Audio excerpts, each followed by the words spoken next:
expansion takes place, you get a big demand for bank credit and your short-term rates tend to come back. But I expect long-term rates to normalize as people expect less inflation, because I think these rates are high because people are concerned about the dollars they lend.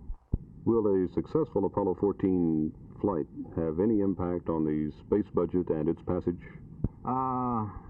Well, no spending in a sense is easy to bear. It comes out of my pocket and your pocket as taxpayers.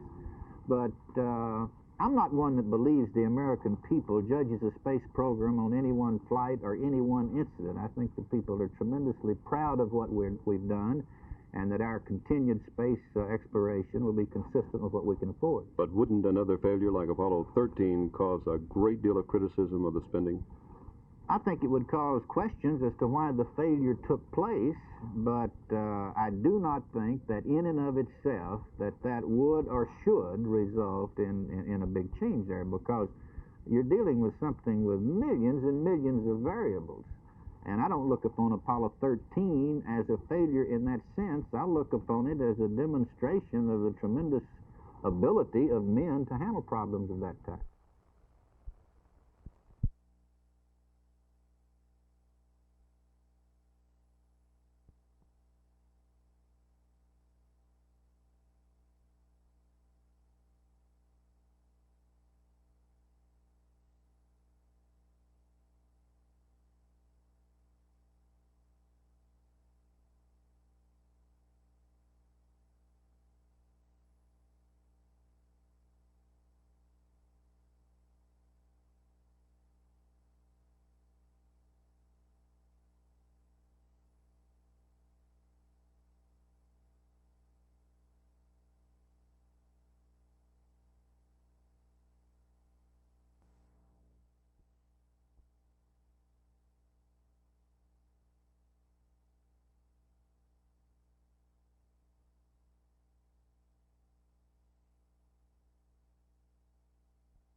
With our modern society becoming more technically complicated, there's greater emphasis being placed on the vocational education programs in the state of Texas.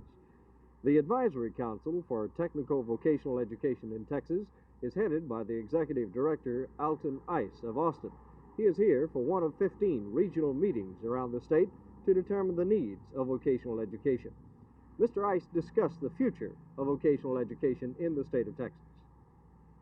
Well, sir, we feel that there needs to be more of the right kind, and don't ask me to say what the right kind is. We feel very strongly that all of our education systems should be very closely aligned to the needs of individuals and the economy. This is kindly our theme, that, as I guess many people today would say, relevancy. Would you say, then, that the vocational education in Texas is indeed relevant to the needs of the people? Well, I think to some extent we think there are opportunities for improvement.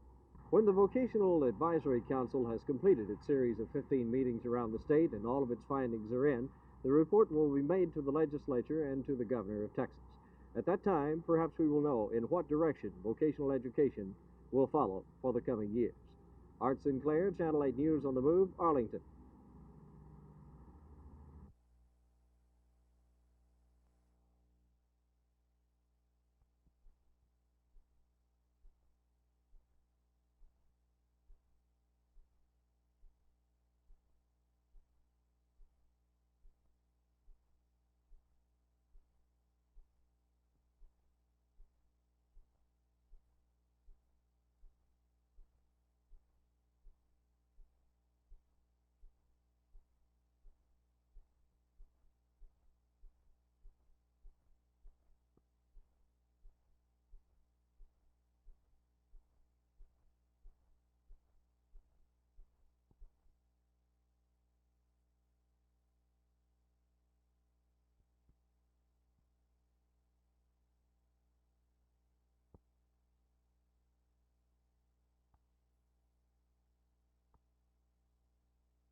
In addition to the thrills and chills of any rodeo, there's also a certain amount of pomp and splendor.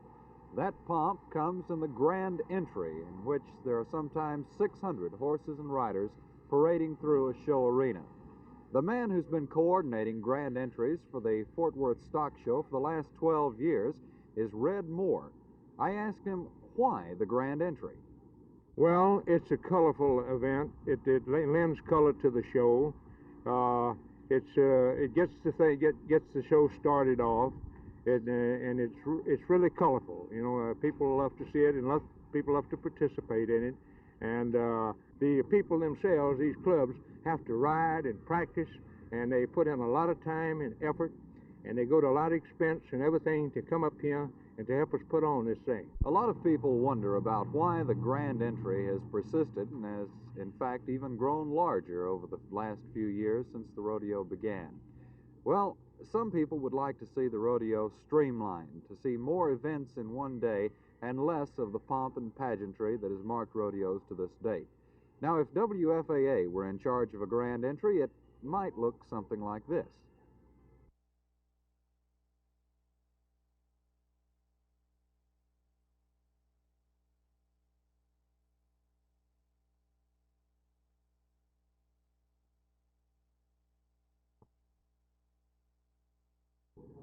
The House of Representatives has set a $55 million limit on the amount of money that can be used in the Families with Dependent Children category of welfare spending. The Senate had set the limit at $80 million per year. This difference now will have to be adjusted before the matter can be set for a vote of the people on the constitutional amendment tentatively planned for May the 18th.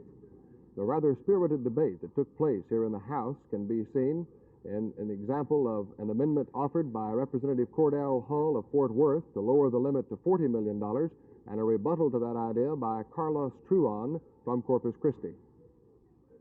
The controversy on the welfare amendment was limited to AFDC. The other categories, old age, blind, and permanently disabled, were left with no ceiling put on them, just as the Senate had passed the measure. Governor Preston Smith's $450 million bond issue was put off until tomorrow. It still seems likely to fail. Also coming up tomorrow here in the House will be a $65 million emergency supplemental appropriation, with the largest portion of that money going into the Welfare Department. The present planning is to fund that either with deficit financing or by increasing the sales tax by 0.75%.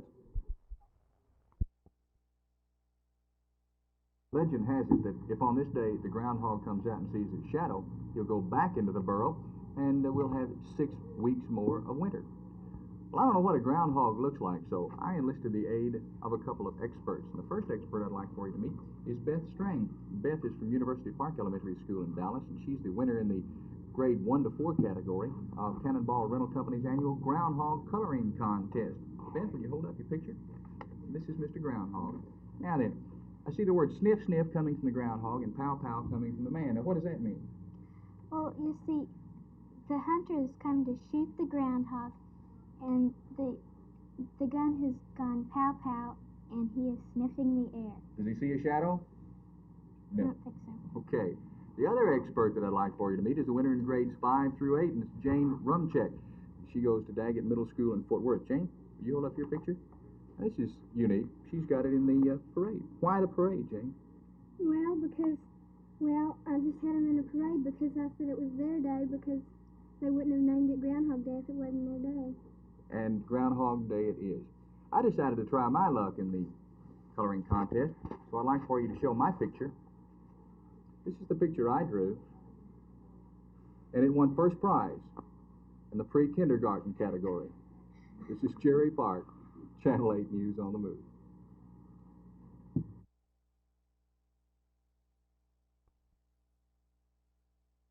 After this morning's school board meeting, school officials say that with any kind of luck at all, by February 22nd, the desk and chair that I'm using, as well as the desks and chairs on these 4 boxcars, will be inside Skyline High School, being used by Skyline High School students. On Channel 8's News 8 at noon, Jim Mitchell and I talked with Bill Stamps, the principal of Skyline High.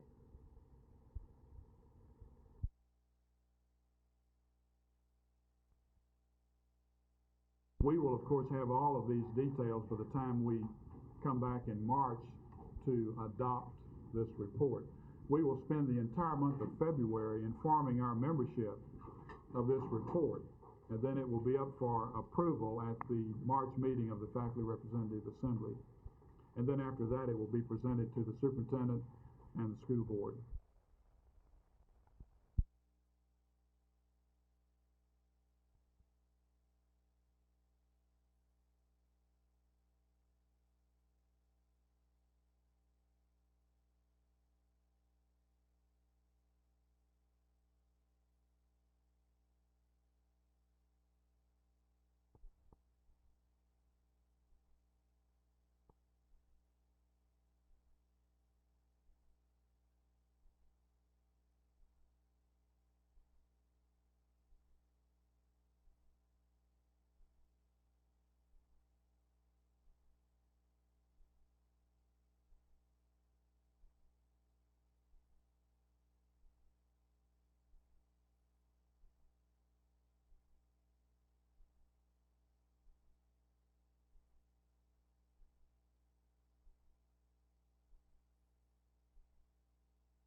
we like to call our type of business a recession-resistant business. At a time like this, the basic reason for our existence as a company and our products is a saving to the consumer in using a rebuilt part. And during this particular time, when people are watching their expenditures and trying to keep their car in repair and running at the lowest possible cost, this particularly is our kind of market.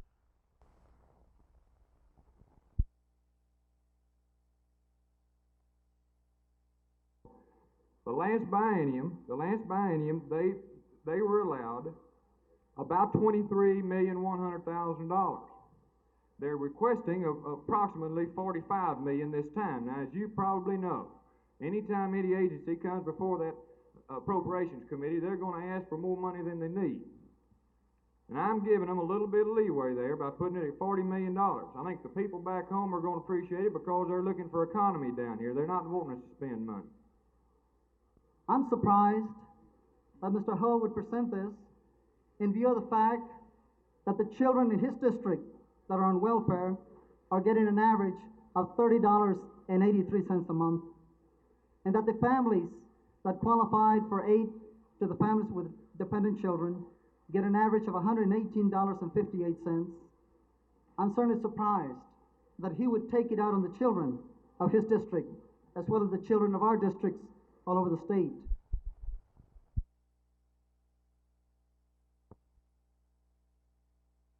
I think it's capability. I don't know about any political aspects to it, although he's been a political figure. People try to figure political things.